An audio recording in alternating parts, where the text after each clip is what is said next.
Et bonjour à tous. Aujourd'hui, je reçois Clara dans le podcast. Salut Clara, comment ça va? Salut Romain, bah ça va et toi? Ça va très bien, je te remercie. Alors, je suis très heureux de t'accueillir dans le podcast. Et puis, je te le redis encore une fois, mais je te remercie pour le temps que tu m'accordes, parce que je sais que tu as des semaines qui sont plutôt chargées, je le vois en tout cas à travers tes réseaux. Et on va commencer tout de suite. J'aimerais qu'en 1 minute maximum, tu te présentes. Voilà, qui es-tu, quel âge as-tu et que fais-tu? Ça fait longtemps que j'ai pas fait ça. 1 minute. Je m'appelle Clara, j'ai 27 ans, bientôt 28. Qui je suis? Je suis un peu multi-casquette puisque j'ai fait un master finance à la Sorbonne. Par la suite, j'ai créé des chocolats Pichon pendant 5 ans.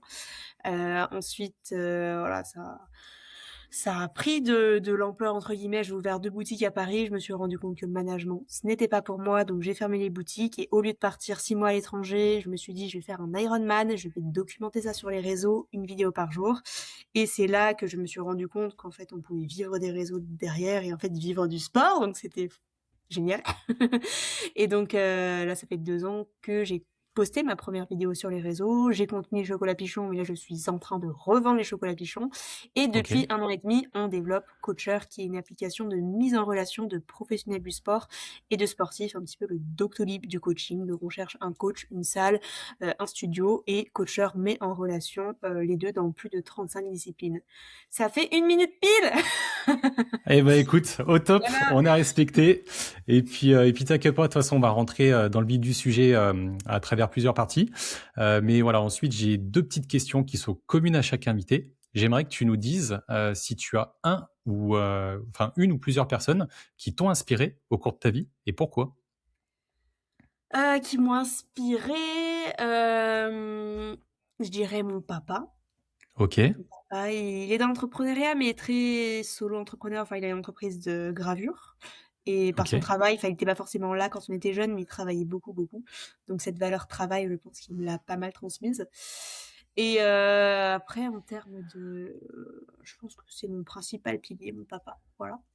ok. Eh ben Et de écoute, voir trop cool. d'autres entrepreneurs, en fait, c'est surtout cette phrase de dire, en fait, on n'a rien à perdre, que j'ai souvent entendu dans des podcasts, et en fait de se dire qu'il faut bien se lancer quelque part. C'est plutôt ouais, parmi des podcasts où ça m'a beaucoup inspiré. Ok. Bon, bah écoute, on va avoir pas mal de choses à se dire. Et deuxième question, bah, tu vois, tu as un tout petit peu répondu dans la première. J'aimerais savoir si tu as des valeurs auxquelles tu tiens, des valeurs qu'on t'a apprises, qu'on t'a transmises, ou voilà, que tu as apprises tout au long de ton parcours. Tu parlais juste avant de la valeur travail, mais voilà, Mhm. si tu peux un petit peu détailler. Est-ce que tu en as d'autres? Euh, des valeurs, on en a plein, on en a plein. Le travail, bah bien sûr, travail, il n'y a pas de résultat sans travail.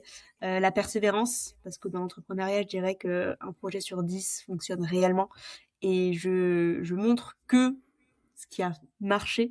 Mais avant les chocolats, j'ai eu au moins 3 essais de business. J'ai essayé des verres alimentaires dans des biscuits apéro. J'ai essayé de faire des steaks végétaux. J'ai essayé de créer ça s'appelait Coogazer, un truc de collaboration machin.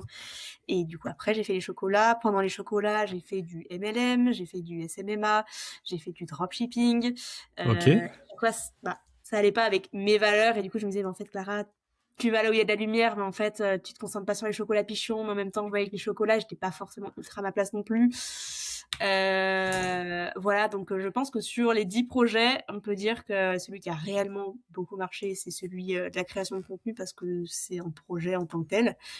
Et après les chocolats, quand même, ça a quand même marché, mais pas autant que les réseaux. Mhm.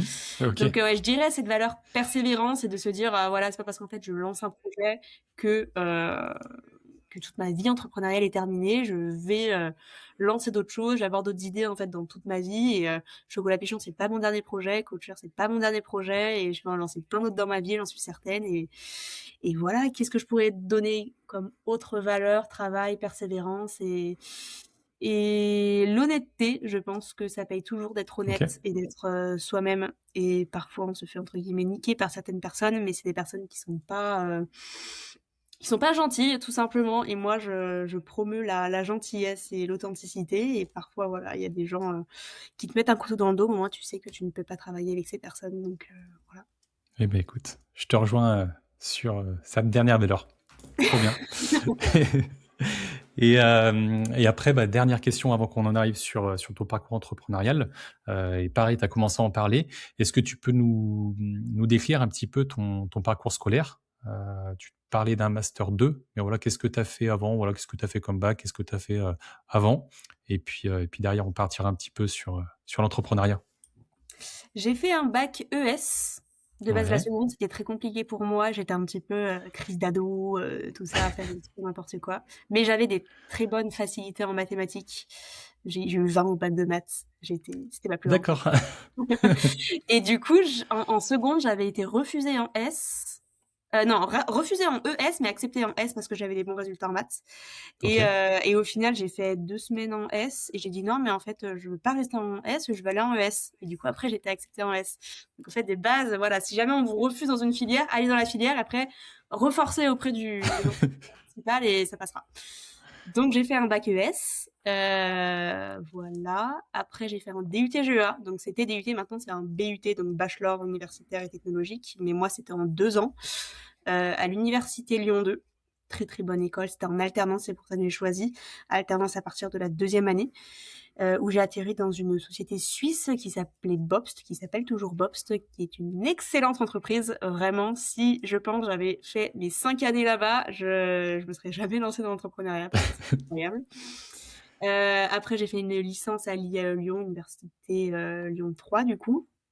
Et après, je me suis dit, allez, finance, je fais des facilités en maths, etc. Je me voyais femme d'affaires à la Défense. Donc, très contente d'avoir trouvé une alternance par la même occasion chez Deloitte. Ok. Donc, très fière de ça. J'étais en master finance, du coup, à la Sorbonne, management financier. Et grosse désillusion au bout de quelques mois, en fait, ce présentéisme et le fait de devoir rester au travail alors qu'on n'a plus rien à faire. Les gens qui jugent, en fait, un stagiaire qui part à 19h30. Enfin, ça, et en Je fait, vois. qui est un petit peu carriériste, entre guillemets, a toujours parlé de ah oui, mais moi, dans 4-5 ans, je pars, je trouve une planque dans une boîte. En fait, c'est vraiment ça, vos objectifs de vie, de subir pendant 4-5 ans et après de trouver une planque où on va pas forcément être heureux, mais juste avoir un taf métro boulot dodo. Et ça, je m'y retrouvais absolument pas. Et le Covid m'a pas mal aidé ou grosse remise en question. Et ok, on partait juste sur le parcours scolaire de Ouais, mais base. écoute, de toute façon, ça suit un petit peu, ça suit un petit peu le déroulement du podcast. Donc Justement, voilà, la fin de mes études, c'était Master 2 à la finance Sorbonne. Voilà. voilà. Et puis tu commençais du coup à partir sur le pourquoi chocolat Pichon. Du Ouais. coup, est-ce que tu peux, voilà, tu disais que tu ne voyais pas, en tout cas au niveau plan de carrière, voilà, partir sur 4-5 ans et puis derrière faire un truc plan-plan. Qu'est-ce qui fait que tu as atterri déjà dans les chocolats et pas, je sais pas, dans un autre domaine qu'est-ce qui fait que tu es allé là-dedans? Pourquoi je suis allée là-dedans? Car je savais que j'avais un attrait pour tout ce qui était cuisine, pâtisserie. J'adorais cuisiner, le sucré. Ok, ok, Et au début, donc j'ai commencé, comme je le disais, à créer d'autres projets, donc autour de l'alimentation. Il y avait l'essor du Uber Eats, des Deliveroo. Du coup, je me suis dit, oui, créer quelque chose un petit peu comme ça. C'est la mode des startups. Du coup, je me dis, ah, il y a des trucs à faire. Et en fait, j'avais absolument pas de connaissances en développement, donc ça n'a mené nulle part. Et après, toujours dans plus le salé, j'ai fait les biscuits aux insectes. Mais je me suis dit, mais en fait, ça dégoûte les gens. Genre, quand je veux faire goûter à mes proches, ils disent, non. Juste pour leur dire, en fait, que c'est des insectes, ça passait pas. Après, j'ai essayé les steaks végétaux. C'était pas mauvais, mais du coup, à conserver, c'était compliqué parce que je faisais toute ma cuisine. Et après, j'ai commencé à avoir un moule de chocolat et j'ai commencé à faire des tablettes de chocolat à la praline, mais comme ça, mais juste pour mon frère parce qu'il aimait bien la praline. Et je lui ai dit, tu sais quoi, je vais te faire une tablette de chocolat, mais avec beaucoup plus de praline que de chocolat, tout ça. Et ça a plu. Et du coup, en un week-end, j'ai créé un site internet et j'ai contacté quelques articles lyonnais, tout ça. Et c'était Noël. Et du coup, ça a bien vendu. Et je me suis dit, bon, de toute façon, j'étais en fait pendant mon master 2 parce que j'ai quitté Deloitte et j'avais un contrat de 2 ans chez Deloitte. Et je me suis dit, je vais pas rester 2 ans. J'ai pas envie déjà de retourner à la défense. Donc, j'ai fait une rupture de contrat chez Deloitte et j'ai trouvé une alternance au Crédit Agricole. ok. À Lyon. Et du coup, je suis retournée pendant le confinement chez mes parents. Et Crédit Agricole aussi, très très bonne boîte, hein, très chill, génial, beaucoup de bienveillance. J'imagine. Et du coup, je faisais mon alternance, les chocolats, et comme ça m'a permis un petit peu de me lancer. Et surtout, l'alternance, ça permet d'avoir le chômage par la suite. Ça a changé, mais j'ai pu avoir le chômage pendant 2 ans. Donc t'as pu te lancer grâce au chômage, OK. Et du coup, donc putain, t'es allé super vite. Tu disais, t'as créé ton site en un week-end, donc c'est toi qui l'as fait, Oui, tu l'as fait après avec quoi? maintenant, moi je l'ai fait sur Strikingly, mais avec des Ouais? Wix, des machins, aujourd'hui, OK, ouais. on peut créer Donc un site c'est internet, si on a la DA, on a un petit peu les photos qu'on a déjà fait nous-mêmes, tout ça, ça va très, très vite. OK. Et le process aussi, démarchage, enfin, du coup, tu as démarché des personnes, enfin, d'autres boîtes, des boulangeries, des pâtisseries, et cetera, pour Pas pouvoir dans un premier commercialiser temps. tes Dans un premier temps, j'ai contacté vraiment tout ce qui était micro-influence sur les réseaux pour avoir des OK, contenus un peu, authentiques, dégustation de chocolat. Donc tous les influenceurs lyonnais, je leur envoyais et généralement, on propose du chocolat gratuitement pour Noël. Tu dis pas non. bah, non. Et les stories étaient plutôt faciles à ces moments-là. Donc, je me faisais un peu de la proof of concept avec ça, où je mettais les images sur mon site. Et après, je contactais tout ce qui était radio, magazine.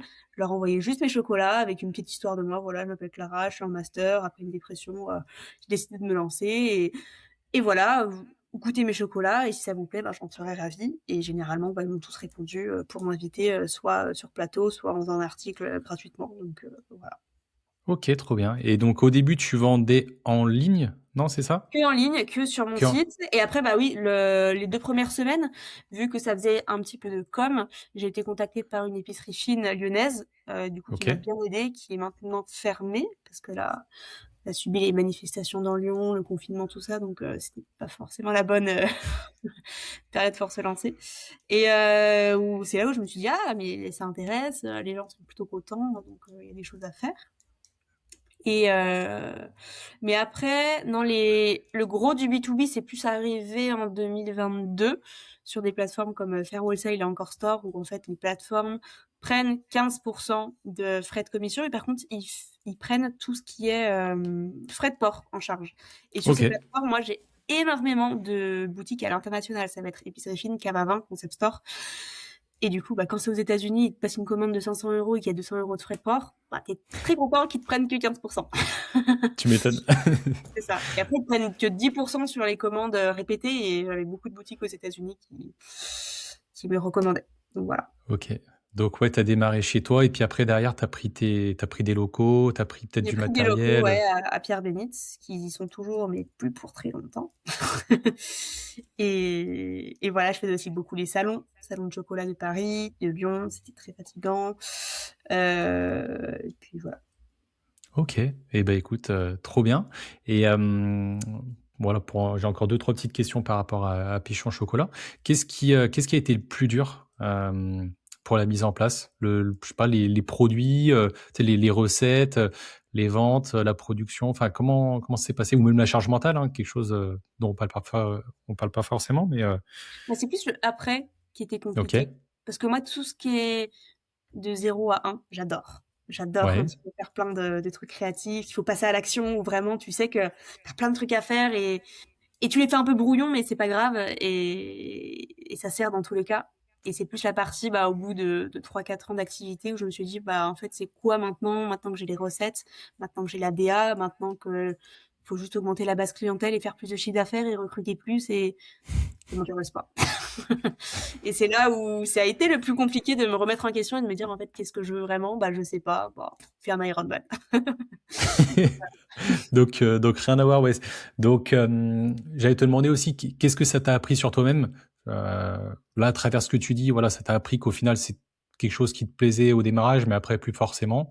Mhm. Et tu parti directement sur un Ironman. Tu pas parti sur course à pied, parce Si, que si, si, généralement j'ai ah si, commencé ouais, la ah, course à pied en janvier 2023. OK, Janvier 2023, j'ai fait un semi en avril 2023 et j'ai fait le marathon de Lyon en octobre 2023. OK, Et après, je me suis inscrite à l'Ironman en février 2024. OK. Et pourquoi course à pied? Pourquoi, Ironman, enfin triathlon? Moi, je suis Un nouveau curieux, défi de se ouais. dire, en 2022, j'avais fait l'ascension du Mont Blanc Ah, trop bien. et Et je trouve que cette sensation de voir un objectif et de se dire waouh, mais ceux qui font le Mont Blanc, c'est incroyable, c'est un objectif qui est irréalisable ou c'est vraiment les meilleurs qui le font. Et après, d'arriver à faire cet objectif et de se dire en fait, c'était vraiment pas si compliqué, c'était simple entre guillemets. Et du coup, cette confiance en soi qu'on a après et de se dire en fait, je suis capable de plein de choses et mes seules limites sont mentales. Donc je me suis mise à la course à pied, je me suis dit: «Waouh, le marathon, c'est vraiment très stylé». Bon, maintenant c'est banalisé parce que tout le monde en fait et avant, il y a 5 ans, c'était incroyable. Et de dire: «OK, j'ai fait un marathon» et même pendant le marathon, je me disais: «Mais comment c'est possible les gens qui font un Ironman?» C'est-à-dire ils ont fait 180 kilomètres de vélo, j'étais en train de subir au 35e et je me suis dit: «Mais c'est impossible!» Et après, bah, le fait d'avoir fait mon Ironman, ça m'a redébloqué d'autres limites mentales, de me dire en fait, bah, rien n'est impossible en fait. C'est ça, je pense, la beauté du sport et la beauté de se fixer des objectifs sportifs où on se dit: «Mais j'en serai jamais capable» et peu importe son niveau, peu importe si, on fait le marathon en 3, 4, 5 heures, et juste de se dire: «Bah, je l'ai fait». C'est ouf. C'est ouf parce que tu dis que c'est quand même banalisé. Alors certes, je pense avec les réseaux, on voit de plus en plus de personnes qui le font, que ce soit marathon ou même maintenant Ironman, hein, parce que c'est vrai que le triathlon, il y a pas mal de gens qui s'y mettent. Mais moi, je te le dis, hein, c'est quand même pas banal, c'est quand même pas courant. Donc, en tout cas, c'est top. Et puis, est-ce que tu pourrais nous donner un petit peu ton palmarès? Donc, tu disais marathon de Lyon, c'est ça? Ironman, t'as fait lequel? J'ai fait le marathon semi d'Annecy, que je refais cette année Semi-Annecy? d'ailleurs, Ah, ok. parce que je suis avec Brooks et ils sont partenaires. Et après, j'ai fait le marathon de Lyon. Après, j'ai fait l'Ironman de Nice, parce que je me suis dit, c'est Ok. une fille. On me dit, mais elle va jamais y arriver, parce que j'ai commencé à poster mes vidéos sur les réseaux, donc tous les haters, mais elle croit vraiment qu'elle va faire moins de 13 heures, mais elle est beaucoup trop ambitieuse. J'ai fait 12h58. Mais ouais, Ironman de Nice. Après, je me suis un peu posée, mais en même temps, j'avais été contactée pour faire le marathon pour tous, et je me suis dit, mais je peux pas refuser ça, le marathon des JO. Enfin, c'est ouf, ce sera qu'une fois dans ma vie. Et j'étais vraiment pas bien du tout. Et donc, physiquement, ça a été extrêmement dur parce que l'Ironman, je l'ai très mal vécu. J'ai vraiment dépassé mes limites. J'ai fait un Ok. marathon sans boire et sans manger. Et j'avais extrêmement mal au ventre. J'avais un œdème en fait au foie dû à la recharge glucidique et je pense à plein d'autres paramètres que je ne saurais pas encore expliquer. Ok. Et du coup, j'ai fait un petit tour aux urgences pour déshydratation. On m'a fait 7 litres de perfusion, donc quand même. Et donc, je pense que mon corps a eu beaucoup, beaucoup de mal à s'en remettre. Et donc, le marathon des JO, le marathon pour tous, j'en ai chié. Voilà, tout simplement. Putain. Ok. Bah écoute, énorme, tu vois. Et moi, enfin, je te suis à travers les réseaux et ça motive dans le sens où, bah moi, pareil, je me suis mis initialement à la course à pied. Et j'ai fait comme T'as fait toi, le tu vois, marathon, tout ça aussi? j'ai fait ouais 10 bornes, 21 marathon. Moi, j'ai fait celui d'Annecy qui est vraiment très Ok, joli, je trouve. il est génial. Mais c'est l'aller-retour qui... Le fait que ce soit un aller-retour, psychologiquement, le retour, il est dur. Ah bah, il est dur surtout quand toi, t'es à peu près à 1h15 et que tu vois déjà des personnes qui font le Ouais, demi-tour et que tu les croises, tu te dis putain, mais comment ils font? C'est pas c'est possible. ça, c'est ça. Mais en tout cas, il est très beau ce marathon. Ouais. Et puis bah, moi, ça y est, je me suis mis au triathlon depuis le mois de septembre. Oh, génial. Et Ironman en tête de mire. half pour l'instant, tu vois. Enfin, j'ai un Yes. petit M au mois de juin, un half au mois de septembre. Enfin, half, c'est pas la marque Ironman, Et... mais c'est Ok, c'est pas le voilà, marque Ironman. voilà, c'est ça. J'ai pas réussi à avoir de place, je m'y suis pris trop tard. Mais en tout cas, voilà, ce que je voulais dire, c'est que de voir des personnes comme toi au quotidien, bah, voilà, qui partagent leur contenu, qui partagent de la motivation, de la joie entre guillemets, c'est vrai que ça fait du bien. Donc continue dans ce sens-là. Merci, et toi aussi, continue. Tu, Merci. tu vas y arriver l'année prochaine à Ironman. Voilà, bah, il y a des chances, il y a des Et tu chances, il y a des diras, c'est chances. pas si compliqué que ça, finalement. Ouais. Bah, après, c'est surtout, je me dis qu'est-ce que je vais faire après. C'est On en ça. parlera En fait, ça. c'est pas tomber dans le toujours plus. Parce que du coup, tu te dis, mais comment je m'en satisfais, quoi. C'est ça. Donc, Et est-ce que tu peux nous dire, toi, la place du sport dans ta vie? Euh, Quelle place tu lui accordes? maintenant, elle est centrale. Je vois clairement, là, j'ai fait de début décembre, là, à mi-janvier, une coupure de 6 semaines sans sport. Sans sport. Ok. Vraiment, pas de sport. Sans... Et c'était très dur. Enfin, j'ai pu me recentrer sur moi-même et plus profiter de l'instant quand je vais promener mon chien ou des choses assez simples de la vie. Mais là, je reprends depuis une semaine. J'ai jamais été aussi heureuse dans ma vie. Tu m'étonnes. Toutes ces endorphines pendant 6 semaines, j'avais pas d'endorphines et du coup, bah, je me contentais du minimum, entre guillemets. Mais là, de reprendre le sport, en fait, c'est central. Et je me dis, ah, j'ai tellement hâte de recommencer ma prépa Ironman, où je vais être à fond, je vais m'entraîner tout le temps. Et puis, en fait, t'es tout le temps heureux. Et les gens me disent, ouais, elle sourit tout le temps parce que oui, enfin, bon, fin d'année dernière, c'était un peu compliqué, donc peut-être qu'il y avait quelques sourires qui étaient un peu faux. Mais sinon, 90% du temps, enfin, je suis trop heureuse parce qu'en fait, le sport, ça génère tellement d'endorphines que tu es tout le temps heureux, quoi. Putain, trop bien. Et justement, pour quelqu'un qui voudrait se lancer dans des sports comme ça, des sports d'endurance, est-ce que tu peux dire si toi, tu as suivi des plans d'entraînement, des plans diététiques? Est-ce que tu as fait ça au feeling? Est-ce que tu as fait appel justement à des personnes qui sont du domaine? Je suis curieux de savoir.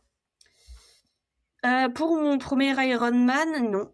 En fait, j'ai du mal quand on me dit ce que je dois faire. Je suis un peu OK. tête brûlée là-dessus. Et enfin, tu vois, c'est comme travailler avec des gens ou quoi. Moi, je travaille mieux seule.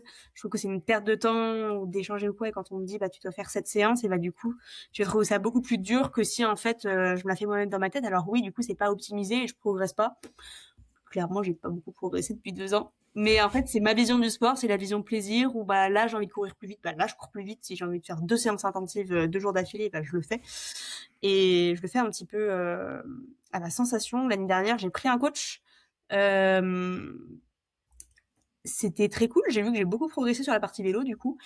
OK. Et en fait, du coup, je le payais, mais je ne suivais pas forcément les séances. Et de devoir dire, ah bah du coup, là, demain, je vais faire ça, est-ce que du coup, tu peux adapter mon planning et tout, c'est une charge mentale en plus, en fait, de devoir demander à des gens j'ai l'impression d'être dans le salariat, en fait, limite devoir rendre des comptes à quelqu'un alors que tu fais ton sport pour toi, pas en fait pour rendre des comptes à quelqu'un et ça me dérange un petit peu, donc je pense pas que je reprendrai de coach. Après, je suis quelqu'un qui m'informe beaucoup par moi-même, j'aime bien apprendre par moi-même.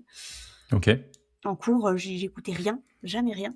Et après, je demandais les notes de tout le monde et je faisais une synthèse chez moi en 1 heure et voilà. Mais Putain. j'arrivais pas à écouter. Je pense que j'ai une capacité d'attention très réduite. Donc voilà.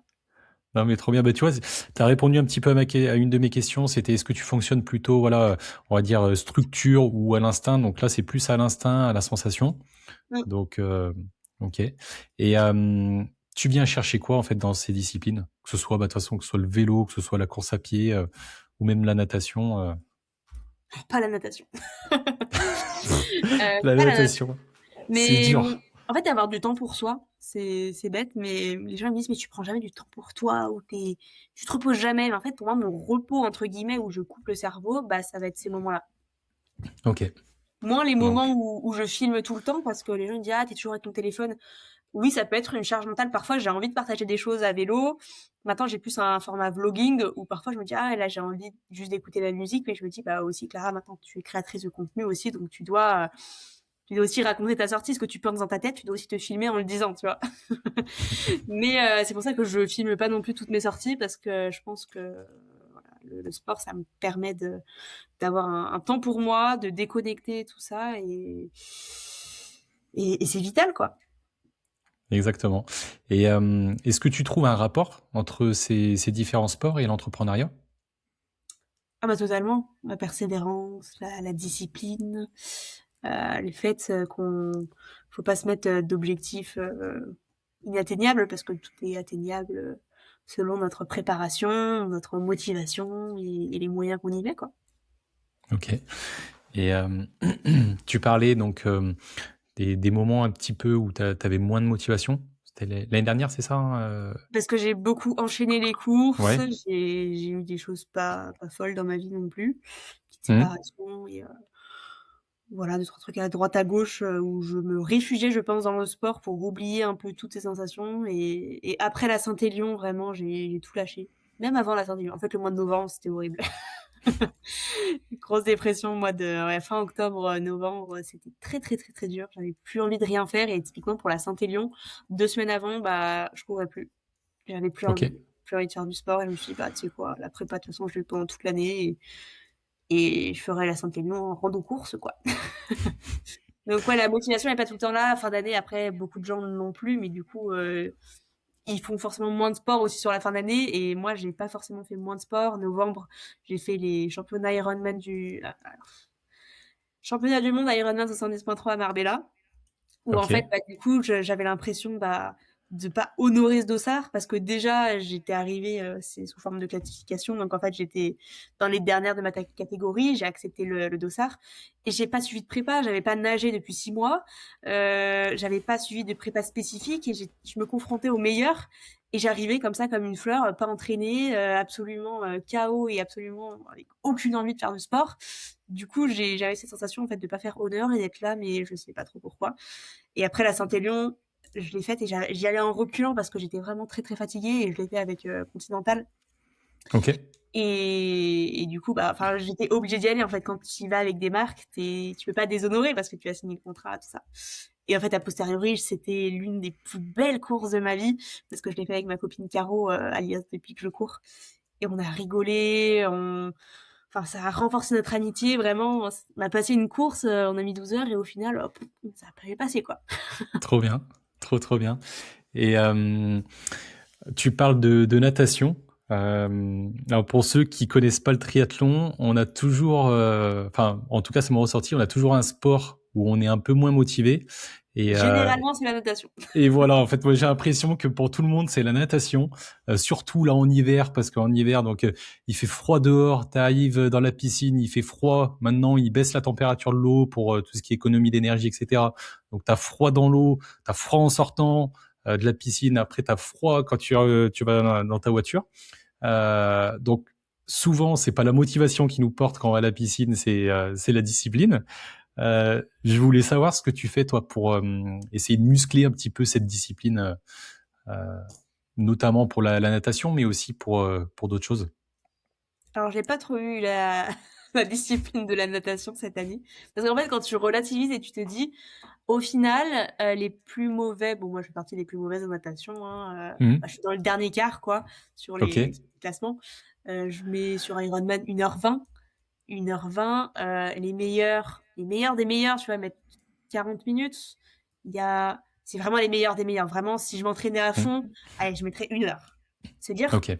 20 minutes sur globalement, moi, tu vois, cette année, là, au SAB, j'ai fait 11h, 11h40. C'est-à-dire, tu vas t'entraîner 3 fois par semaine pour gagner 20 minutes sur ton Ironman.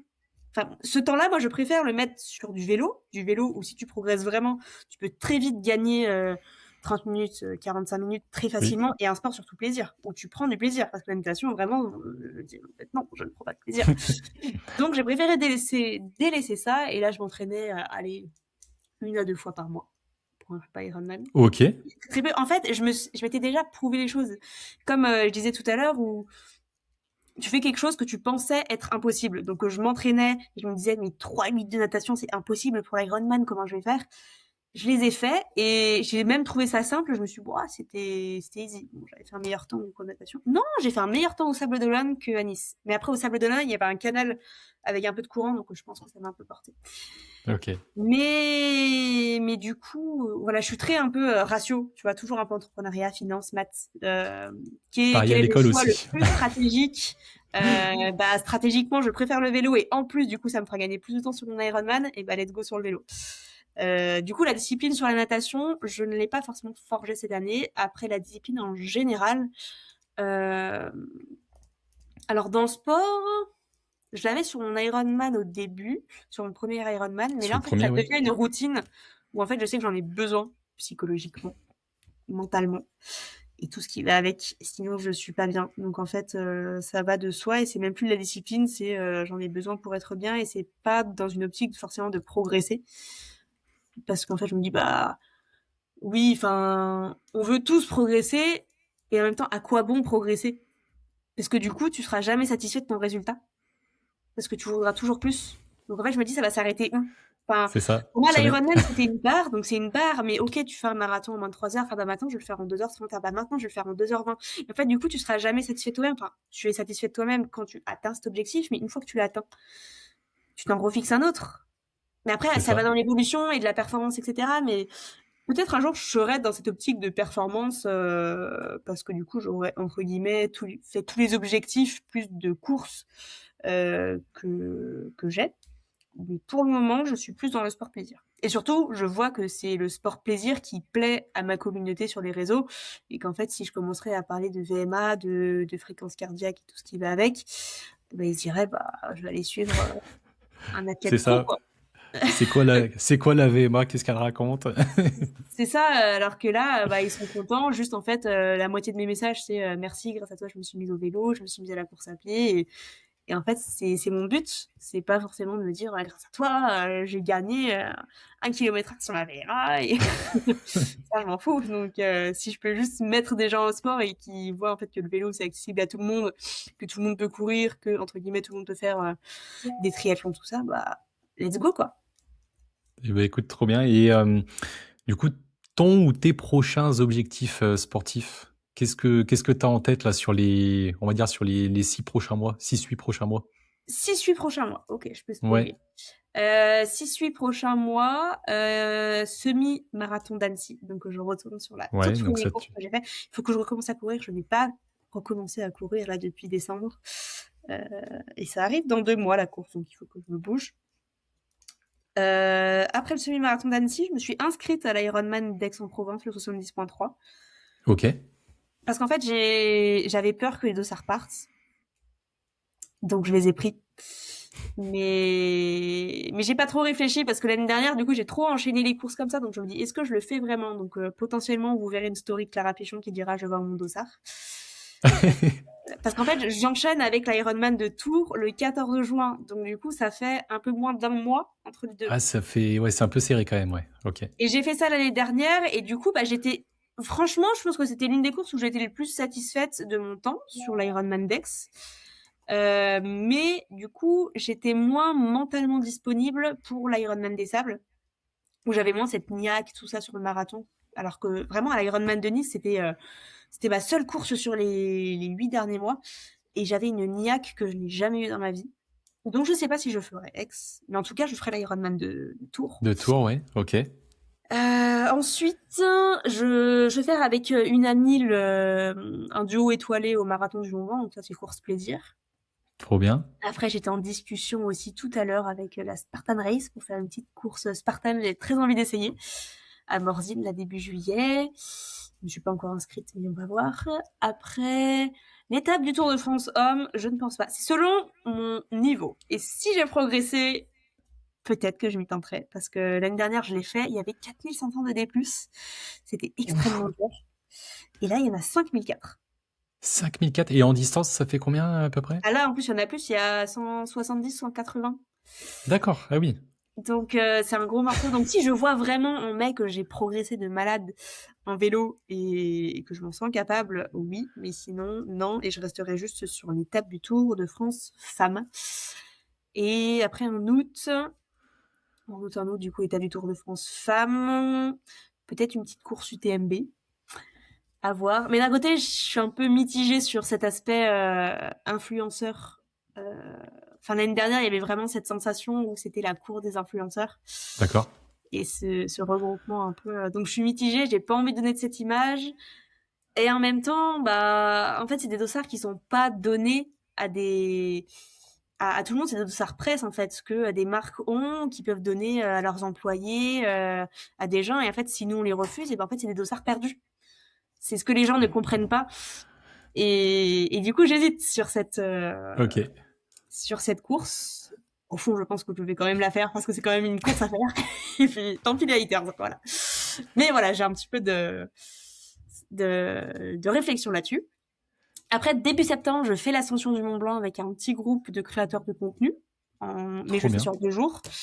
Et après, j'ai un gros projet sur 2027 que je spoile pas, mais ça va donner des idées, puisque fin septembre, début octobre, je fais le Mont Blanc en one shot depuis Chamonix. Donc, je sais pas trop combien on le fait, mais en gros, pas de nuit en refuge. On part depuis tout en bas, depuis Saint-Gervais-Chamonix, et on monte en trail. Après, on met les crampons, on fait le sommet du Mont Blanc et on redescend sans repos. Et entre ces deux ascensions, j'ai l'Ironman 70.3 de Servia en Italie. Rien que ça. Peut-être qu'après on fera le MDS. Faut encore qu'on discute des dates avec ma copine Caro, mais on voulait le faire en mode on va au Maroc, mais en low carbone. Tu vois, genre on va jusqu'en Espagne à vélo, après on prend le ferry, après on reprend nos vélos. Tu vois, un truc sympa. Eh ben, écoute, pas mal de choses, de prévues alors. J'avais Bien dit, en occupé, plus, j'avais dit l'année dernière, Clara, tu refais pas la même erreur. Et là, j'ai eu l'impression de dire non à beaucoup de dossards. Et en fait, pas tant. Et je sais qu'il va y en avoir d'autres qui vont arriver où je vais dire, je peux pas dire non. Et du coup, je vais y aller, je vais me cramer ou je vais y aller doucement. Mais même si je vais doucement, ça me crame quand même un petit peu. Donc voilà.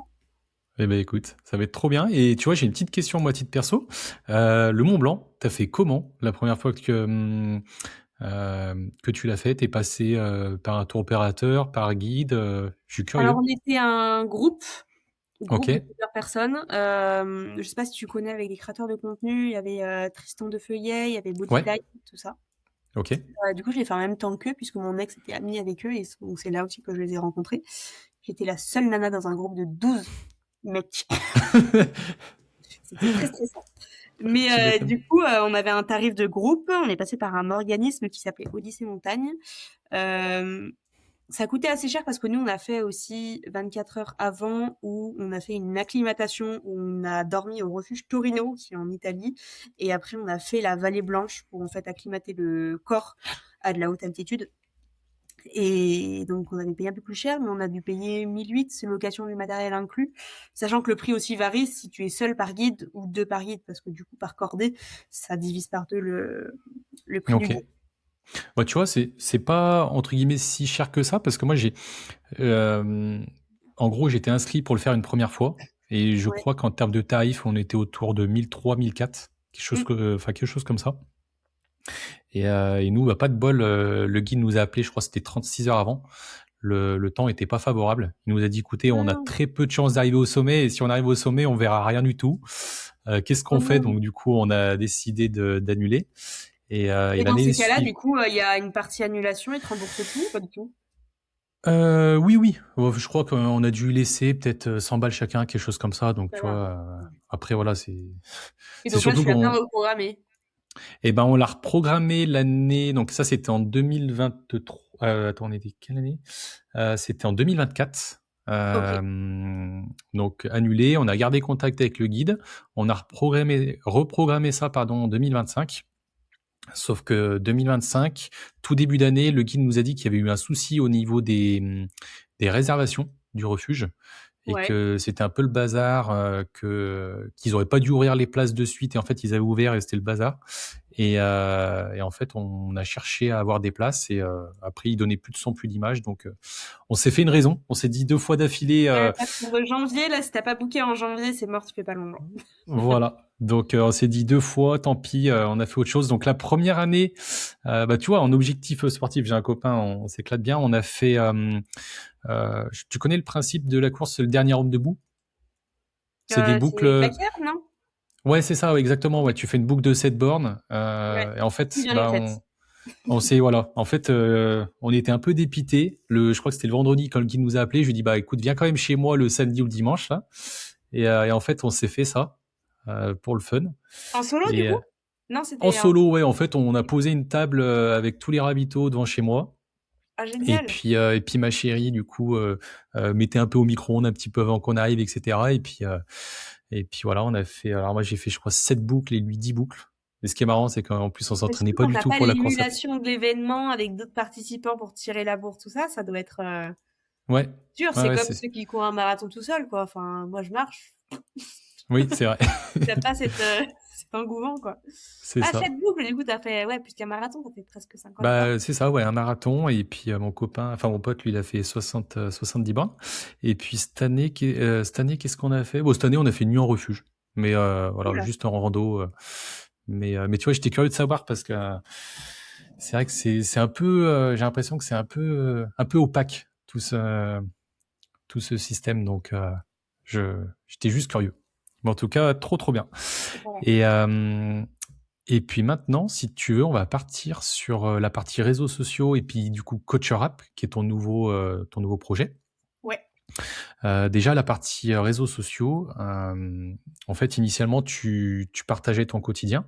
En fait, ça t'est venu d'où cette idée de Alors, partager? non, de base, je partage rien du tout. Vraiment, les Ok, chocolatitions, je voulais rien partager. Les seules images que je partageais de moi, c'était sur mes interviews à BFM ou France ok, 3, tout ça. Sinon, en fait, je sais pas, je voulais pas m'afficher. Je trouvais que c'était s'afficher. alors Mhm. qu'on me l'a pas demandé. Alors que d'afficher, tu vois, des interviews TV, etc., c'est la télé qui m'a donné la parole. Donc, je D'accord. retransmets juste la retransmission TV, quoi. Ok. Et, et tout le monde me disait, ah, mais Clara, tu devrais grave te lancer sur les réseaux, tout ça. Et je disais, non, je n'aime pas me filmer. Enfin, là, tu vois, la traîne de 2016, bah, j'ai presque zéro photo de moi en 2016 parce que je ne me prenais pas en photo. Enfin, je voyais pas l'utilité. Et comment ça s'est fait? Bah, du coup, j'avais beaucoup d'inspiration, entre guillemets, autour de moi de créateurs de contenu. Et j'étais toujours bah, fan de food, de cuisine, de pâtisserie. Donc de base, je me suis dit, ah, bah, je vais faire une recette par jour. Et puis aussi, potentiellement, je parlerai un petit peu de sport. Mais c'était plus centré sur la cuisine. Donc tu Ok. remontes, t'as que des recettes. Aujourd'hui, je vous fais la recette de la praline rose. Aujourd'hui, je fais des cookies. Aujourd'hui, je vous fais la recette de la mousse au chocolat avec de l'eau.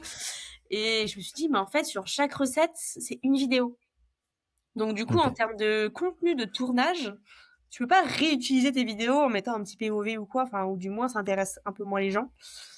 Et du coup, j'ai commencé à mettre du sport à côté. Je me suis dit, en fait, c'est beaucoup plus simple le sport. Genre, je filme 2-3 plans en sortie, course à pied ou vélo, et après, hop, tu mets une petite musique, tu mets un petit truc drôle, tu mets, voilà. Et donc c'est comme ça que je me suis lancée, mais vraiment jusqu'à mon Ironman, c'était une vidéo par jour et tu te déroges pas à cette règle. Donc là, on Putain. retrouve un petit peu la discipline du sport ou de l'entrepreneuriat de se dire, ok, enfin, j'ai plus de discipline dans ma vie parce que du coup, les chocolats, je sais pas où je veux les mener, mais on va retrouver cette discipline ailleurs. Et pendant 2 mois, ouais, mes potes, elles me disaient, putain, mais, enfin, elles m'ont dit a posteriori, bien évidemment, on se demandait pourquoi tu continues à poster. J'avais 300 abonnés, j'avais 3 likes sur mes posts, et je me disais, non, mais, et tu sais, j'avais bloqué toutes les personnes que je ne voulais pas qu'elles voient le contenu. Ok. Donc, bah, en fait, tous les gens qui vont le voir en plus, bah, je les connais pas, je m'en fous. Tu te caches vachement derrière ça. Enfin, là, quand je me dis que j'ai 330 000 personnes qui me suivent, je me dis, waouh, tu vois 330 000, c'est énorme. Si tu les connaissais vraiment, tu te remettrais peut-être plus en cause sur ce que tu postes et tu te dis, ah bah non, je serais gênée de poster ça, etc. Alors que quand tu te mets des barrières, tu t'en fous. Ouais, mais puis je pense que quand justement si tu penses pas à ce que les gens pensent, ça te met pas de barrière et puis Oui, justement ça reste plus naturel, ça reste plus euh, justement je pense que les gens aiment mieux ça que oui, plutôt c'est ce que que je me tu te dis. dises bah les gens aiment telle ou telle chose et bah allez je vais faire ci et ça. Oui. Ok.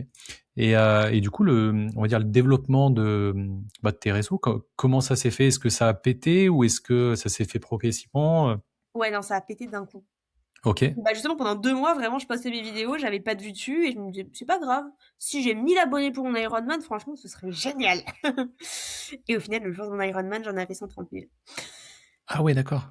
En fait, au Putain, bout de énorme. 2 mois, mes vidéos qui ont vraiment percé, c'est les vidéos en fait où je racontais mes entraînements Ironman. Je disais Week of Ironman Training et je mettais vélo tant de kilomètres, tant d'heures, course à pied tant de kilomètres, tant d'heures.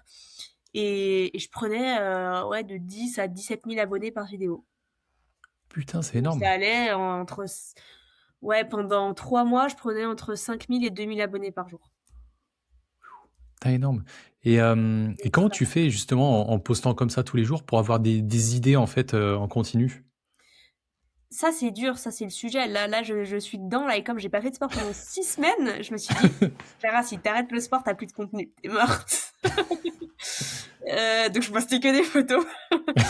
Mais en termes d'idées, avant, du coup, je faisais beaucoup de trends, de POV, de trucs un peu drôles. Mais quand tu fais des vidéos comme ça, tu fais beaucoup de vues, mais tu n'engages pas les gens à s'abonner à toi. Parce que les gens, en fait, ils voient, enfin, tu vois plein de trends quand tu te balades et tu scrolles le soir sur ton téléphone. Mais tu vas jamais aller voir la personne. Tu vas t'abonner à la Oui, personne que si tu te dis, putain, son concept, il est trop bien, ou elle prépare un truc vraiment qui m'intéresse, ou sa façon de penser m'intéresse, plein de choses comme ça. Et moi, les vidéos qui convertissaient, du coup, c'était vraiment, je prépare un Ironman, et c'était vraiment dans les débuts. Moi, quand je me suis inscrite à mon Ironman, c'était en février 2024. Il restait encore beaucoup de place. Là, l'Ironman des Sables, un mois après l'ouverture des inscriptions, c'était fini. Donc, ça veut dire 1 an à l'avance, maintenant, les places sont bookées. Enfin, toi-même, tu as eu du mal à réserver ton Ironman. Parce que c'est maintenant, ça a ça. pris une telle ampleur. Et moi, quand je m'y suis inscrite, bah, personne documentait ça. Il y avait Marine Leleu qui est là la légende, La mais pionnière, oui. vu qu'elle le faisait depuis très très longtemps, elle le documentait pas comme je l'ai documenté. Et du coup, je pense que les gens se sont dit, ah, il y a une quelqu'un qui documente l'Ironman, est-ce qu'elle va y arriver? Il y avait les haters qui disaient elle n'y arrivera jamais. Et du coup, je pense qu'il y avait cet engouement où les gens se demandaient, et ça intéressait les gens de connaître les entraînements. Mais il y a aussi ce momentum, tu vois, comme sur l'entrepreneuriat, tu lances un produit maintenant ou 10 ans plus tard ou 10 ans avant, ça marche de façon différente. C'est selon aussi la demande et c'est un besoin produit un petit peu, tu vois. Maintenant, je refais ces vidéos. Donc, un an après, j'ai refait ces mêmes vidéos parce que je me suis dit, bah, ça m'a fait prendre plein d'abonnés. Je vais refaire exactement les mêmes vidéos. Et c'était les pires vidéos de mon compte. L'année dernière, du coup, je me suis dit, mais non, Clara, arrête tout de suite ces vidéos. C'est un flop total. Ah ouais, putain. Faudrait que je réessaye cette année, voir ce que l'algorithme en dit. Mais je pense que du coup, il y avait tellement maintenant de personnes qui se mettent à l'Ironman, qui se mettent au triathlon en règle générale, bah, ça intéresse moins, on va moins s'intéresser à la personne et à sa prépa. Surtout que moi, c'était un peu la question, est-ce qu'elle va y arriver? Parce qu'elle sort de nulle part, elle a jamais fait de vélo, elle a jamais fait de natation, et est-ce qu'elle va y arriver? Alors que maintenant, entre guillemets, j'ai fait mes preuves, j'en ai fait 2, du coup, les gens se posent plus la question. Donc c'est aussi, effectivement, toujours trouver cette idée qui va faire que ton contenu va intéresser les gens. Et donc avant, je faisais beaucoup de trends, mais c'était ces vidéos-là, du coup, qui m'ont permis de step up et de prendre pas mal d'abonnés. Et j'ai beaucoup stagné de septembre à février, mars de cette année. Ok. J'étais à 170 000 pendant 6-7 mois. Et j'ai commencé, je sais pas pourquoi, à me filmer et à parler facecam. Parce qu'avant, c'était beaucoup, on me disait, ah ouais, mais tu fais que sourire, machin, mais c'était plus pas une façade, mais je montrais pas qui était la vraie Clara. D'accord. Et en fait, j'ai commencé à me filmer en fiscal un peu, je m'en bats les couilles sur le vélo, en course à pied, et en fait, type vlogging où vraiment je raconte ma vie, enfin quelque chose où t'es en balade avec un pote, tu dis un truc, et ben juste en fait tu te filmes en train de dire ce truc, et les gens ils adorent, ils ont l'impression d'être avec toi. Et ça vraiment, les vidéos vélo là, ça m'a refait prendre 170 000 abonnés cette année. Bah j'ai axé plus vélo, mais aussi tout ce qui était rando quand je faisais des sommets ou quoi. Les gens aiment beaucoup. Et donc en fait c'est un peu comme l'entrepreneuriat aussi, toujours tester de nouvelles choses. Il y a des choses qui vont pas marcher, il y a des choses qui vont marcher, il y a des choses qui vont pas marcher à un instant T, mais tu les réessayes à un autre moment ou quoi, et faut réitérer et continuer de s'accrocher. Donc voilà, pour les nouvelles idées, il faut tester. Là, je suis pas dans un aspect créatif, donc là, j'ai pas beaucoup d'idées, mais peut-être que cette année, je vais lancer un nouveau concept ou je sais pas. Bah après, ça marche bien pour le moment, ça s'est pas essoufflé, donc peut-être que je vais continuer les blogging.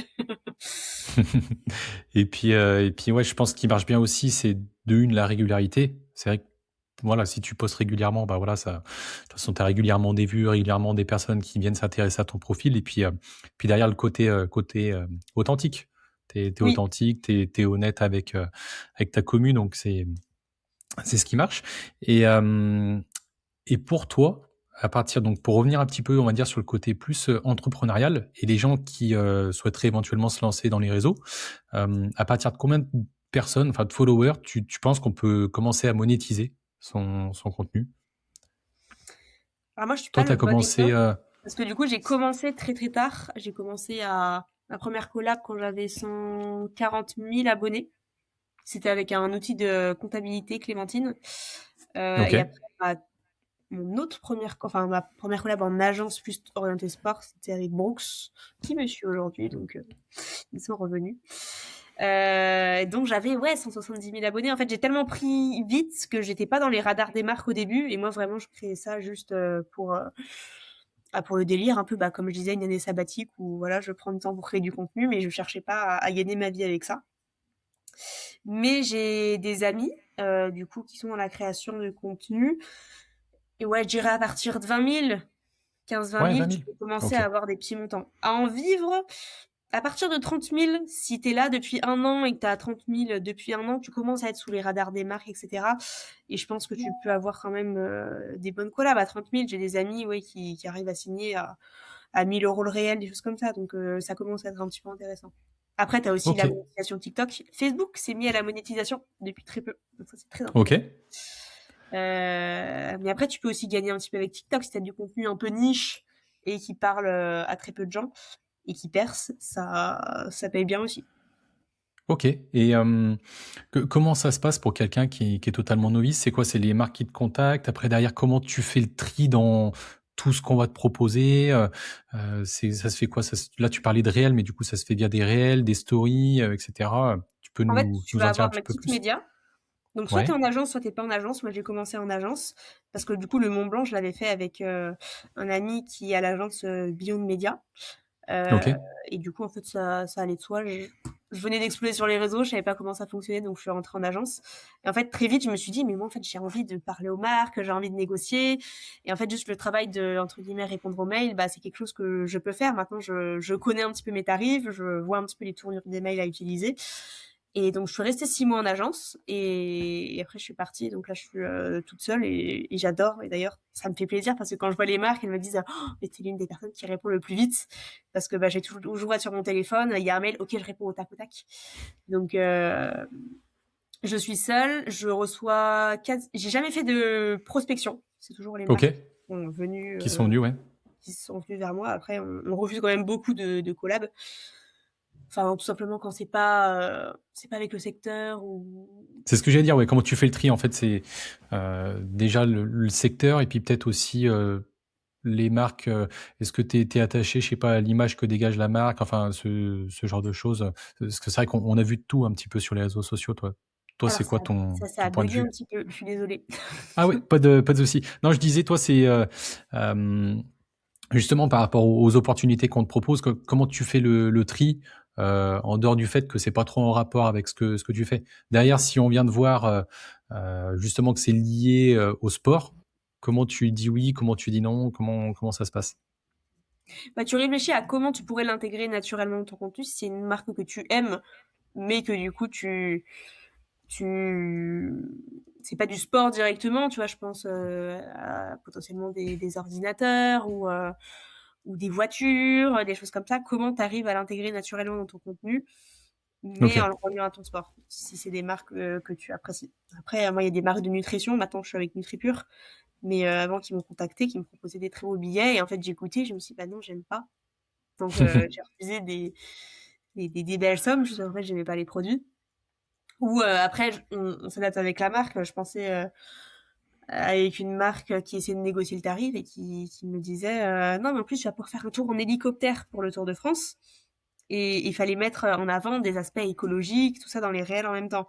Et je me dis, bah, je peux pas faire un tour en hélicoptère et mettre dans mon réel et du coup, j'étais la seule influenceuse qui a refusé de faire ce tour en hélicoptère parce qu'en fait, bah, ça matchait pas.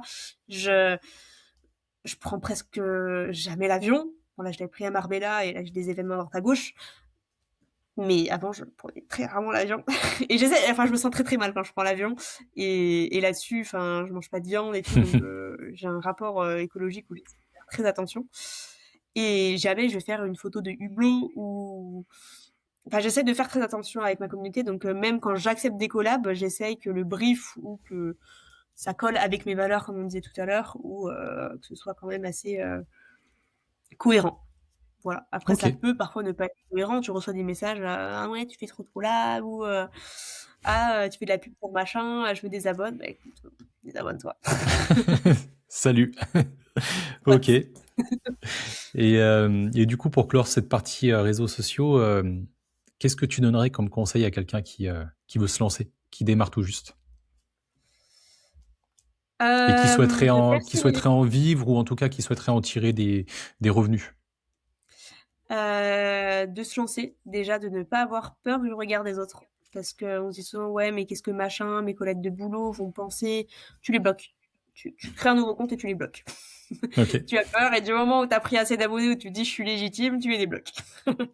Tu fais ça, poster assez régulièrement. Moi, je postais une vidéo par jour, mais maintenant, je poste 2 à 3 vidéos par semaine. J'essaye de faire plus sur du quali que du quanti.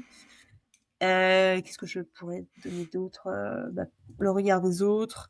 Essayer de trouver un contenu différenciant. Les trends, ça peut marcher. Après, moi, non, non, parce qu'il y avait des vidéos semaine Ironman. Les trends, ça va t'apporter des vues et des personnes sur ton compte, mais ça va pas forcément convertir. En fait, il faut que ce soit un mix de trends et de vidéos avec ton propre concept ou ta propre patte. C'est pas forcément un concept, mais ta propre personnalité. Quelqu'un qui prépare un marathon et qui a son propre combat, sa propre. Je pense à une fille sur les réseaux qui est hyper inspirante. Elle a 5-6 000 abonnés. Je me suis abonnée, j'ai trouvé son combat incroyable. Elle sort d'un concert et là, elle prépare un marathon. Elle a Putain, son énorme. histoire. C'est beau, t'as envie de la suivre, t'as envie de la soutenir, t'as envie de juste voilà d'avoir sa patte, ou après ça peut juste être son énergie, sa bonne humeur, être drôle, être mais avoir sa petite patte différenciante entre guillemets, ou un petit concept, ouais, des séries de vidéos, et tester. C'est pas parce qu'en fait une vidéo va pas marcher que vous allez vous dire bah je suis pas fait pour les réseaux. Moi j'ai plein de vidéos qui ont bidé, et encore maintenant il y a des vidéos qui bident, et c'est comme ça. Il y en aura d'autres qui marcheront, il y en aura d'autres qui marcheront pas, et c'est la vie des réseaux, quoi. Ok. C'est Bon, bah écoute. l'entrepreneuriat, en fait. Dites-vous que les gens qui jugent les créateurs de contenu, et bah finalement c'est l'entrepreneuriat, et peut-être que dans 5-10 ans on reconnaîtra vraiment les créateurs de contenu comme des entrepreneurs, mais pour le moment on est un peu sous le paillasson, mais ça viendra. Ça viendra, ça viendra. Mais en tout cas, je retiens tester, tester et retester. Exactement. C'est l'idée. Et maintenant, pour partir un petit peu sur on va dire ce que tu partages maintenant, ton application CoachUp, Ouais. comment est née l'idée et puis qu'est-ce que c'est le concept aussi, pour ceux qui connaissent pas? D'où m'est venue l'idée. Il y a eu beaucoup de personnes qui me demandaient comment trouver un coach de triathlon, de natation, de vélo, comment se faire accompagner tout simplement. Et effectivement, comment tu cherches un coach? Comment tu cherches un Ok. coach? Bah, tu tapes sur Google, tu tapes sur Instagram, et sur Instagram, bah, c'est forcément ceux qui ont le plus d'abonnés qui remontent en premier. Donc forcément, bah, ils vont te mettre des tarifs un peu hors de marché, parce que eux, ils vendent aussi leur visibilité. Sur YouTube, bah, sur Google, c'est ceux qui ont fait du bon SEO. Donc c'était pas forcément tu devais être coach et en plus avoir des capacités de marketing, de création de contenu, ou de SEO pour te faire connaître par ce biais-là, ou sinon après c'est du bouche à oreille et ça prend beaucoup de temps.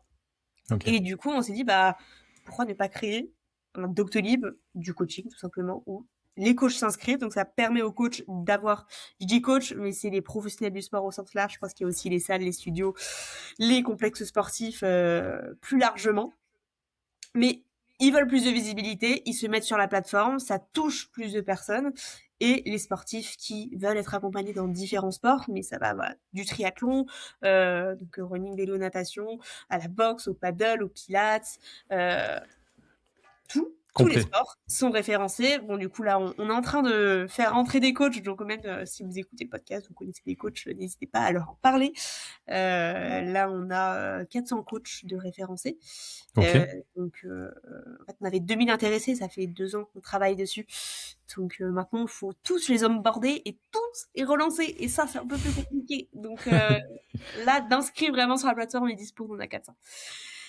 Et donc voilà, on voulait créer le Doctolib du coaching pour répondre à cette question et accompagner le maximum de personnes au tarif le plus juste, où les coachs et les salles, les studios n'ont pas ce travail de communication à faire, là où ils ne sont pas forcément les meilleurs. Ok.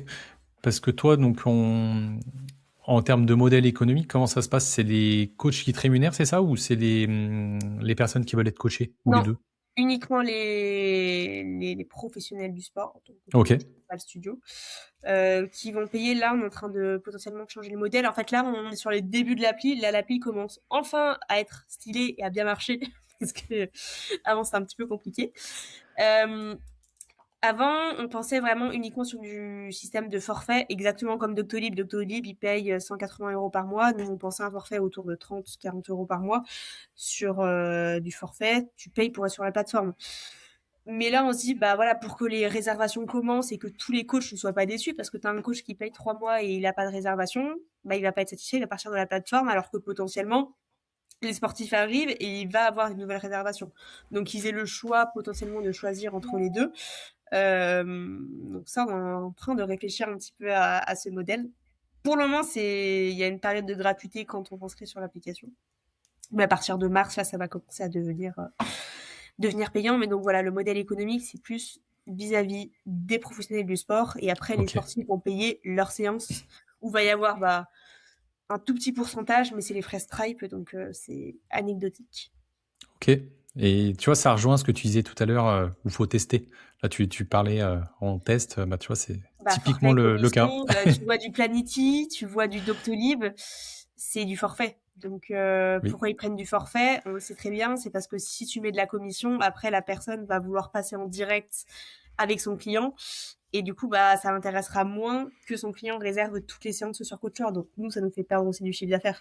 Alors que s'il est sur un forfait, il sait pas combien de clients ça va lui rapporter, mais ça lui rapporte du client. C'est comme au lieu de payer un truc Netflix, tu payes un abonnement Coacher pour avoir plus de clients. Voilà, c'est un abonnement où Mm. Netflix, t'as beau regarder le nombre de films que tu veux. Voilà. Ok. Mais on réfléchit encore à ce modèle et d'ailleurs l'IUT dans lequel j'ai fait mon DUT va travailler sur ce sujet pendant 2 jours. Donc voilà, on attend leur retour. Ah, trop bien ça. Trop bien.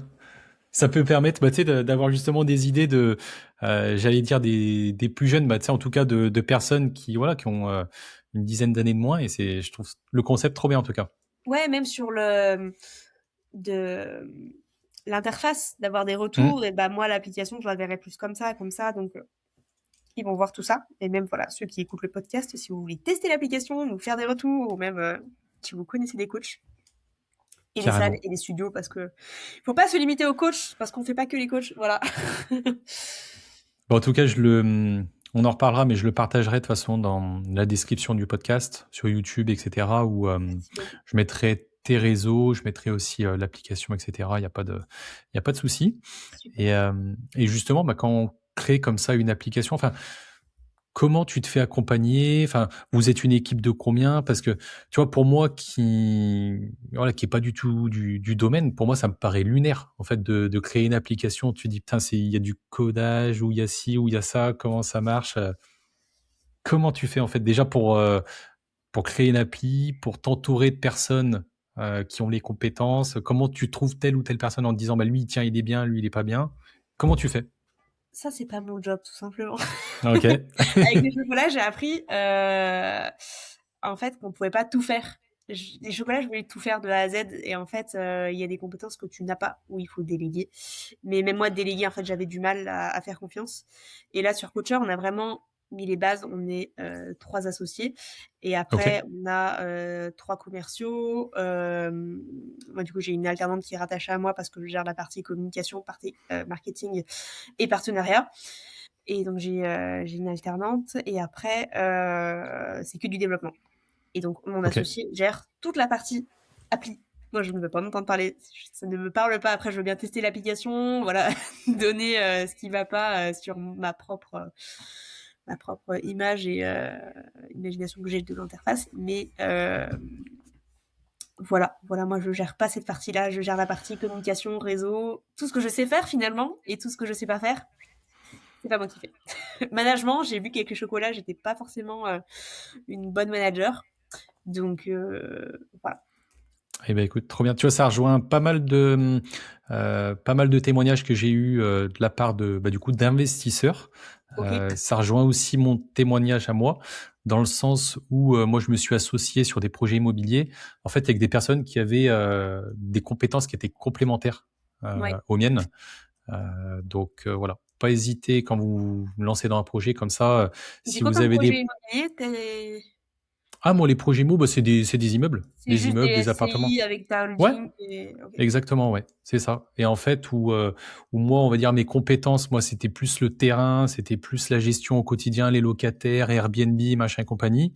Et par contre, mon gros point faible, tout ce qui est partie comptabilité, tout ce qui est partie paperasse, où en fait, ça me fait chier, tu vois. Donc, et Tu j'ai trouvé délègues. quelqu'un. Voilà, bah, j'ai trouvé quelqu'un en fait où lui, il avait un petit peu de mal justement à passer à l'action, et puis il était il connaissait pas du tout l'investissement immobilier. Donc voilà, moi j'ai géré la partie, on va dire, terrain, et lui il gère toute la partie. Là, on est en plein bilan. Enfin, et moi, dès que la comptable m'appelle, je bégaye, je suis pas bien. c'est euh, c'est sa partie. Donc voilà, pas hésiter, voilà, quand vous lancez dans une association, quelle qu'elle soit, à trouver quelqu'un qui est complémentaire. Exactement. Qui... qui a les compétences que vous n'avez pas. Ou qui les fait mieux Voilà, que vous. c'est ça. Et, euh, et puis toi, donc, enfin, du coup, je dis toi, mais c'est toi et tes associés. Le coacher, vous voulez l'emmener où? Est-ce que vous avez une vision, je sais pas, 1 an, 3 ans, 5 ans? Je suis curieux de savoir. Ah bah, de faire un gros truc, bien évidemment. Mmh. Après, moi, je suis quelqu'un qui me lasse assez vite. J'ai un peu des cycles de 4-5 ans. Donc là, on va OK. dire que Pocheur, ça commence vraiment maintenant cette année. Donc je sais que en 2031, si je peux revendre mes parts, etc., je dirais pas non. Parce que je pense que j'aurai d'autres idées, d'autres projets. Et que quand en fait c'est juste de la routine, ça commence à... Après, on ne sait jamais, hein. J'ai vécu ça avec les chocolats et je me dis que j'ai des cycles, mais peut-être que non. Coacheur, où est-ce qu'on veut l'emmener à un très haut niveau. Après, on voit ClassPass, ce qu'ils ont fait, c'est totalement incroyable.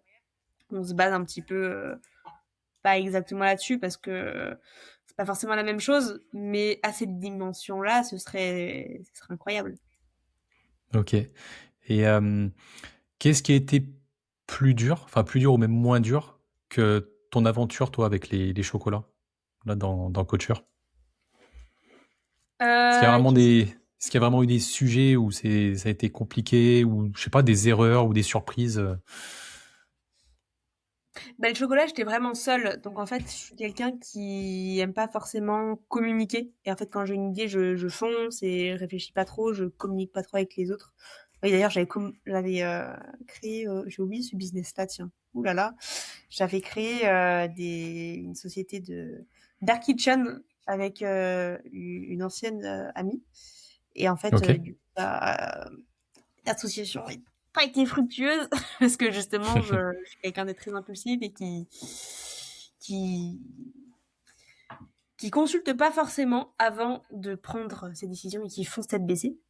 C'est une qualité entrepreneuriat, c'est un défaut quand tu veux t'associer. Donc, sur cette partie association, j'étais plus libre sur les chocolats où du coup, toutes mes décisions ne dépendaient que de moi. Et d'ailleurs, c'est les repreneurs de chocolat ont vu mes bilans et ils disent, mais en fait, ce que tu me dis là, on l'a lu dans tes bilans. En fait, tu fonces tête baissée et tu réfléchis pas. Et d'un côté, en fait, c'est comme ça qu'en entrepreneuriat, ça avance. Tu testes, tu testes. Ok, il y a ça qui marche pas, mais c'est pas grave. Ok, ça a pas marché, mais c'est pas grave. On a perdu de l'argent, mais c'est pas grave. Et je marche beaucoup comme ça, mais du coup, il faut quelqu'un à côté pour me structurer. Donc la communication, c'est un point qui est globalement assez compliqué pour moi. OK.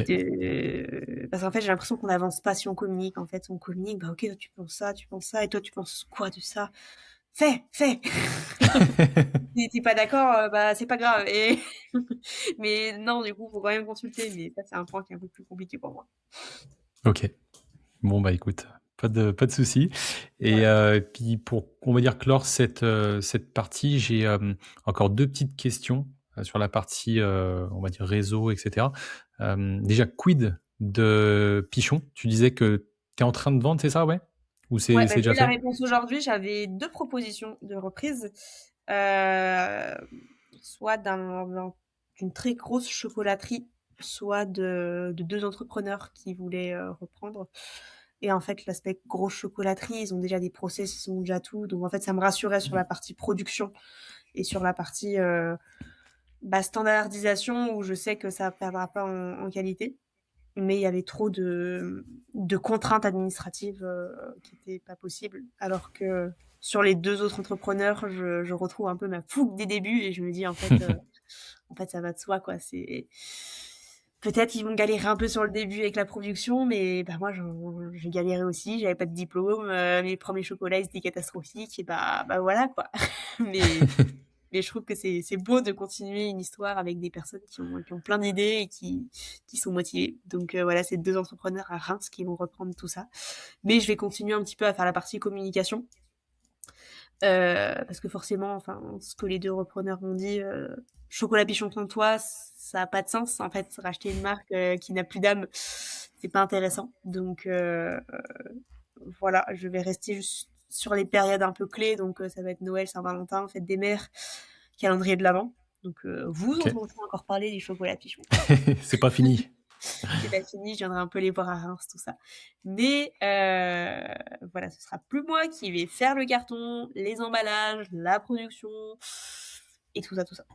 Voilà. Voilà, sur de nouveaux projets, de toute façon. Bah, j'avais plus le temps en fait, et ça faisait 2 ans Mmh. que je faisais la Pichon, c'était à l'abandon total. Enfin, je faisais quelques milliers d'euros de chiffre d'affaires, mais j'étais plus investie dans le truc. Dès que j'avais une commande, j'étais en mode oh non. Donc mes fournisseurs, mes revendeurs, je les délaissais, donc ça avait plus de sens, quoi. Donc là, ils vont leur donner une nouvelle dynamique et ça va être très chouette. Ok. Bon, bah écoute. Et j'ai une dernière question sur cette partie entrepreneuriat. Euh, alors, je suis conscient qu'après, au vu de tout ce que tu fais, ça se ressemble pas forcément, mais une semaine type. Tu vois, je suis stagiaire. Je passe une semaine avec toi. Qu'est-ce qu'on va faire? Comment tu t'organises, on va dire dans la majorité du temps, parce que je suis conscient que t'as pas tout le temps les mêmes semaines, mais comment Ouais, tu non, j'ai t'organises? jamais les mêmes semaines. Ça dépend avec les événements. Là, c'est très calme normalement en janvier. Ok, Après, c'est le dernier moment un petit peu. J'essaye de condenser quand j'ai des rendez-vous sur Lyon ou des événements, des trucs comme ça. Je condense tout. Bah, hier, on avait un événement Pilates avec coacher. Du coup, je suis allée dans Lyon, mais toujours en optimisant le sport. Donc, j'ai fait l'équivalent de quoi? 45 km de vélo dans Lyon. Tous mes déplacements, du coup, je pars de chez moi, tout dans Lyon, tout ça. Quand on va à droite, à gauche, je fais tout trop à bien. vélo. Événement Pilates, après on a fait le restaurant, après je suis allée au bureau de coacher, du coup après je suis allée voir une amie, après je suis rentrée, donc c'était une journée là où j'ai presque pas fait de mail, pas fait d'administratif, pas répondu au collab, pas fait de montage, et fait un petit peu de tournage, si j'ai fait du tournage, du coup c'était plus dédié à une journée de tournage. Il va y avoir les journées tournage, et les journées plus barbantes, comme cette journée-là. Pas pour le podcast, c'est vraiment le meilleur moment de la journée. J'espère. Mais la réponse mail, les visios un peu de collab, les mails plus administratifs, j'essaye de répondre du tac au tac et de tout faire. Mais voilà, je me dédie vraiment des journées où, ok, bam, je fais tout avec un petit agenda pour l'organisation parce que je ne peux plus me voir mon téléphone parce que le téléphone c'est dédié à la réponse aux potes et au montage. Ok, Et après, sur ces journées un petit peu chiantes aussi, je fais mon montage vidéo. J'ai généralement quelques vidéos d'avance. Là, j'en ai pas trop parce que je fais plus de sport depuis 6 semaines. Sinon, j'ai des vidéos d'avance. Et puis voilà, qu'est-ce que je fais d'autre? Sinon, généralement, je suis en Haute-Savoie. Et une journée type, ça va être promener mon chien. Et voilà, soit journée tournage, soit journée administrative barbante. et puis et toujours cette notion aussi de sport, alors peut-être un peu moins en ce moment, mais toujours cette notion de sport à intégrer, Exactement. Donc, en fait, cours quand de je tes fais des journées, ouais. tournages ou quand je vais dans Lyon, c'est toujours vélo. En fait, quand je vais quelque part, bah, je me dis, bah, en fait, je vais peut-être pouvoir y aller à vélo, comme ça, j'optimise mon temps. Du coup, ouais, toujours cette petite notion. OK. Bon, bah, écoute, merci pour ce partage et là, j'ai encore deux trois petites questions pour, clore l'épisode. Est-ce que tu as d'autres passions que le sport et l'entrepreneuriat? Curieux de savoir. Bah, la cuisine avant, tout ce qui était pâtisserie, tout ça, j'aimais bien. Euh, Mmh. Maintenant, en fait, j'ai du mal à me poser. Et là, je suis trop dans une logique hyper productive à me dire, faut que je fasse du sport, faut que je fasse mes mails, faut que je trouve des concepts. Et avant, j'adorais faire de la cuisine et plus pâtisserie. Et en fait, là, je me dis, non, c'est une perte de temps, Clara. Va l'acheter à la boulangerie. Alors qu'avant, genre, je voulais rien acheter, je voulais tout faire par moi-même. Donc là, cette passion, elle est un petit peu partie. Peut-être qu'elle reprendra. Mais j'adore organiser des événements. Ça, je sais que, je sais pas, peut-être je créerai une boîte là-dedans. Organisation OK. d'événements ou quoi. J'adore. Là, tous les ans, j'organise typiquement un petit événement avec d'autres créatrices de contenu parce que je trouve ça hyper important en fait. On se connaît pas, mais on se met des petits cœurs, tout ça, sous nos photos alors qu'on s'est jamais vu. Bah, autant qu'on se voit, on partage vraiment des choses et on voit si ça match, mais pas une relation pas faux cul, mais tu vois, tu connais pas vraiment la personne Oui. et à travers les réseaux. Du coup, j'avais créé ça l'année dernière avec une dizaine de créatrices de contenu et c'était génial. Et là, je refais ça cette année. Bon, après là, niveau organisation, je suis peut-être pas la meilleure, mais j'adore créer ça et rassembler des gens et après faire à manger à ces gens en fait et faire plaisir par ce biais-là. J'adore créer des petits plats et organiser tous les repas. Donc organisation d'événements, pareil quand je faisais les salons de chocolat de Lyon, de Paris. Après, pendant l'événement, c'était relou, mais l'organisation en amont, j'aimais Oui.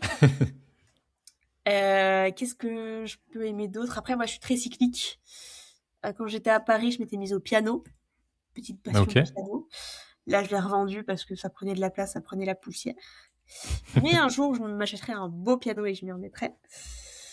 C'est cyclique. Après, c'est pas des passions. Ah, j'ai fait de l'équitation pendant 15 ans. Ça, grosse passion. Mais j'en fais plus depuis la terminale.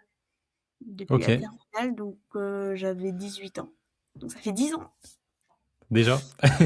Fan de cheval, j'en ai fait pendant 10 ans en club. Après, pendant 2 ans, il y a une fille qui est partie à l'étranger. Du coup, elle m'a laissé son poney pendant 2 ans. Et après, j'en ai eu aussi un en demi-pension pendant, mais seulement 3 mois parce qu'après, je me suis fait les ligaments croisés. Et donc là, ça a tout stoppé. Mais l'équitation, ouais. Quand je pourrais et que j'aurais assez de sous pour me payer un chalet avec un grand, grand jardin et avoir mes chevaux dans le jardin, bah, goal de vie. Voilà, passion équitation, où je reprendrai pas comme je le faisais avant, où je ferais des courses, tout ça, mais juste aller me balader avec mon cheval et mon chien. Goal. Ok, trop bien. Et du coup, avant-dernière question du podcast, parce que j'ai pas mal d'auditeurs qui sont investisseurs, qui sont entrepreneurs. Est-ce que tu investis, voilà, que ce soit en immobilier, que ce soit en bourse, je sais pas, les montres, peu importe, est-ce que tu investis euh, dans quelque chose? Oui, je suis assez sécure pour le moment. Après, enfin, Mhm. c'est vraiment cette année où financièrement ça a été game changer. Fin d'année dernière un peu aussi, mais vraiment cette année. Donc là, je commence vraiment à bien investir. Là, du coup, je viens de créer ma holding, donc bah, Ok, et, les investissements avec ma SCI. Euh, Après, bah, ça va être de l'ETF, quoi. ETF, S&P 500. ok.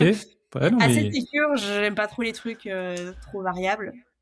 Mais là, du coup, je pense plus investir sur du fonds structuré, diversifier tout ça, pourquoi pas un peu de, ouais, varier les investissements, quoi. ok. Non, mais écoute, trop bien.